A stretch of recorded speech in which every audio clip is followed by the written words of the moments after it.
পুর পরিষদ এলাকায় নেই মানুষের যাতায়াতের উপযুক্ত রাস্তা। মাসের পর মাস ধরে বন্ধ পানীয় জল পরিষেবা। পুর পরিষদ দ্বারা কখনোই পরিষ্কার হয় না এলাকার ময়লা আবর্জনা। তা সত্ত্বেও প্রতি মাসে পুর পরিষদকে ন্যায্য কর দিতে হচ্ছে এলাকার সাধারণ মানুষকে। এই ঘটনা ত্রিপুরার ঊনকোটি জেলার কুমারঘাট পুর পরিষদের অধীন সারদাপল্লী 12 নম্বর ওয়ার্ডে। এই নিয়ে ক্ষোভে ফুঁসছেন এলাকার মানুষ। ত্রিপুরার ঊনকোটি জেলার কুমারঘাট পুর পরিষদের সারদাপল্লী 12 নম্বর ওয়ার্ডের বাসিন্দাদের দুর্দশার অন্ত নেই। এলাকায় নেই যাতায়াতের জন্য উপযুক্ত রাস্তা। রাস্তার অভাবে কোনো গাড়ি ঢোকে না এলাকায়। দীর্ঘ কয়েক মাস ধরে বন্ধ পানীয় জল পরিষেবা। পুর পরিষদ থেকে পরিষ্কার করা হয় না এলাকার আবর্জনা, কিন্তু তাও প্রতি মাসে সবকিছু ট্যাক্স দিতে হচ্ছে নাগরিকদের। এ নিয়ে কর্তৃপক্ষের অপদার্থতায় ক্ষোভ উগরে দিলেন পুরবাসীরা। ডবল ইঞ্জিনের সুশাসনে মানিক সাহার রাজ্যে ব্যাপক উন্নয়নের প্রচার চললেও বাস্তবে মানুষ যে সঠিকভাবে উন্নয়নের সুফল পাচ্ছে না তা আবারও উঠে এলো ত্রিপুরায়। কোনো গ্রামীণ বা পাহাড়ি এলাকা থেকে নয়, খোদ পুর পরিষদ এলাকাতে ক্যামেরাবন্দী হলো সাধারণ মানুষের এই করুণ দুর্দশার চিত্র। ঊনকোটি জেলার কুমারঘাট পুর পরিষদের অধীনেই রয়েছে সারদাপল্লী 12 নম্বর ওয়ার্ড। রাজ্য জুড়ে উন্নয়নের ঢাক পেটানো হলেও এই এলাকার একটি অংশের মানুষের এখনো নেই যাতায়াতের জন্য উপযুক্ত রাস্তা। এলাকার বাসিন্দা নিরঞ্জন দেব জানান, প্রায় 30টির বেশি পরিবারের বাস ওই পাড়ায়। বৃষ্টি হলেই তাদের রাস্তায় জমে যায় জল। দীর্ঘ কয়েক বছর ধরেই যাতায়াতের প্রচন্ড সমস্যায় দিন কাটছে তাদের। তবে সম্প্রতি রাস্তা উঁচু করার জন্য সেখানে মাটি ফেলেছে কুমারঘাট পুর পরিষদ। এতে করে রাস্তা উঁচু হওয়ায় এখন বৃষ্টির জল প্রবেশ করে মানুষের বাড়িতে, কারণ রাস্তার পাশে করা হয়নি জল নিষ্কাশনের কোনো ব্যবস্থা। তিনি জানান, মাটি ফেলা হলেও তা দেওয়া হয়নি পুরো রাস্তা। এর আগে এলাকার মানুষ নিজেরাই ব্যক্তিগত টাকা খরচ করে তৈরি করেছেন এলাকায় যাতায়াতের মূল রাস্তা। ড্রেন ও রাস্তার জন্য ব্যক্তিগত জায়গা দিতে এলাকার মানুষের সম্মতি থাকলেও কোনো কাজ হচ্ছে না বলে অভিযোগ। এতে তাদের দুর্দশা পৌঁছেছে বর্তমানে চরমে। আর কি জানিয়েছেন নিরঞ্জন দেব শোনাবো। ওই এলাকারই অপর এক বাসিন্দা পুরবী দেব অভিযোগ করেন, বর্ষার সময় তাদের রাস্তা ডুবে যায় 1 হাঁটু জলে। ফলে যাতায়াতের সমস্যায় পড়েন তারা। উপযুক্ত রাস্তা না থাকায় কোনো গাড়ি প্রবেশ করে না সংশ্লিষ্ট ওয়ার্ডের ওই পাড়ায়। ফলে এলাকার কেউ অসুস্থ হলে কাঁধে চাপিয়ে বাড়ি থেকে বের করতে হয় তাদেরকে। প্রসঙ্গত, তার নিজের ছেলের অসুস্থতার সময় এমন সমস্যায় তাদের পড়তে হয়েছিল বলে উল্লেখ করেন পুরবী দেব। দীর্ঘ 22 বছর ধরে এই সমস্যার মধ্যে দিয়ে এলাকায় বসবাস করছেন তারা। পুর পরিষদ জানার পরও শুধু আশ্বাস ছাড়া মেলেনি কিছুই। শুধু তাই নয়, এলাকায় রয়েছে পানীয় জলের সমস্যা। দীর্ঘ 6 মাস ধরে জল নেই এলাকায়। জলের পরিষেবা না দিলেও মাসিক কর আদায় থেকে বিরত থাকছেন না পুর পরিষদ কর্তৃপক্ষ। এছাড়াও ওই এলাকায় পুর পরিষদ থেকে কোনো দিনই পরিষ্কার করা হয় না আবর্জনা। তা সত্ত্বেও এর ট্যাক্স দিতে হয় তাদেরকে। টাকা না দিলে অন্য কোনো প্রয়োজনে পুর পরিষদের অফিসে গেলে তাদের হয়রানির শিকার হতে হয় বলে অভিযোগ করেছেন পুরবী দেব।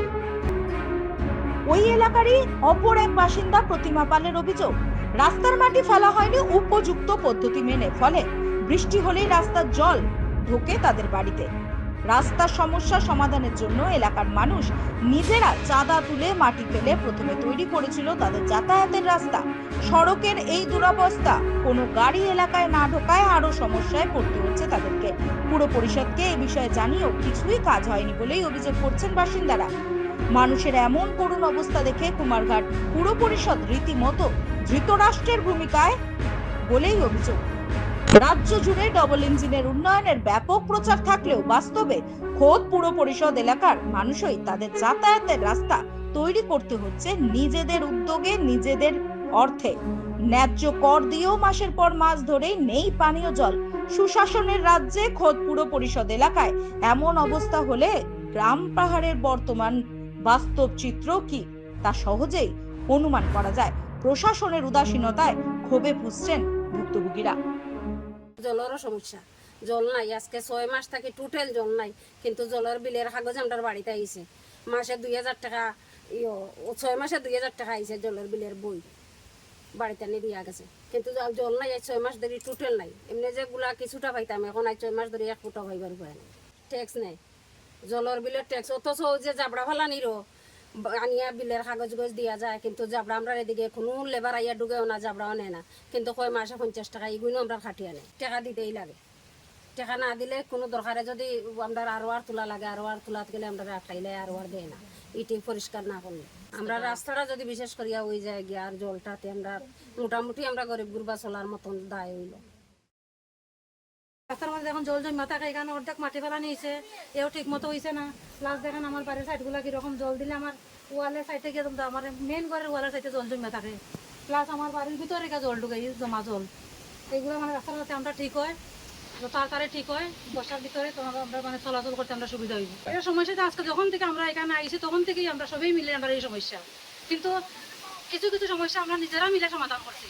সবাই মিলে আমরা চান্দা তুলিয়া এরকম করে মাটি ফেলাই আওয়াজের ব্যবস্থা করছি, এটা আজকে থেকে না, মানে এটা সমস্যা লাগানো আছে, এটা সমস্যার সমাধান হয় না। প্লাস একটা টুকটুক ঢুকেন একটা বাসার, আমি একটা মহিলা মানুষ, আমার বাসার কোনো পুরুষ লোক নাই, ওই কারণে টুকটুকে নামাইলে পরে একটা ব্যাগ ট্যাগ বাড়ি 10 কেজি 15 কেজি জিনিস নিয়ে আওয়া যায় এতটুকু দূরে, টুকটুকটা বাসার সামনে এলে এটা হেল্প হয় না। এটা পৌরসভাত কতবার জানানি হয়েছে, সবাই মিলে আমরা জানাইছি, লিখিত দিছি, এটা আজকের থেকে না, এটা আজ থেকে আমরা যেখানে আইছি মানে 15-16 বছর হয়েছে, তখন থেকে এরা সমস্যা চলে। মানে সমস্যাটা কোনো মানে যে পার্টি আয় এখন আমরা কর্ম করে এইরকমই তো আছে, এটা তখন আমরা চাই আমরা রাস্তাটা ঠিক মতো হয়। এখানে সমস্যা হইলো এই রাস্তাটা মেশা, বাড়ির থেকে রাস্তাটা মেশা, আর এখানে বৃষ্টি দিলে জল জমি থাকে, এরপরে এখানে জল যাইবার রাস্তা নাই। আমরা খুব সমস্যার ভিতরে থাকার উজা লাগছে, বহুত বছর থাকি, আজকে কয়েক বছর থাকি উজা অসুবিধা ভোগ করা আমরা। এরপরে কয়েকদিন আগে ওখানে নগরমঞ্জতে একটু মাটি ভাড়া নিয়েছে, ওখান তো তখন বাড়িরা অভিযোগ করবো যে বাড়ির গিয়ে জল ঢুকে যায় রাস্তা, সেইখানে আমরা একটা ড্রেন নিলে আমরা বিশেষ করি ভালো হয়, এখানে আমরা যাতায়াত করতে ভালো হইব। কিছু মাটি ফালা নিয়েছি আর কি, কয়েক গাড়ি মাটি এখানে ফালা নিয়েছে, ওই তো এও তো দেখেন কয়েক গাড়ি হয়েছে, বেশি না, ওই তো অতটুকু হয়েছে, ওখানে এদিক থেকে আরো যতটুকু হয়েছে আরো অতটুকু আছে নদীতে এইবার রাস্তা, এদিক তো হয়েছেও না, এদিক তো অমনি খালি হয়েছে। প্রথমে নিজেরা কিছু মাটি ফালা নিয়েছে, গাড়ি দিয়া নিজেরা ফালা নিয়েছে, নিজেরা জায়গা ছাড়া হয়েছে, এইনের জায়গা নিজেরা দেওয়া ওই কথা হয়েছে, কিন্তু পৌরসভাতে কোনো পদক্ষেপ নেন না, করেন না। আমরা একটু দুর্ভোগ করতে লাগে এরকম।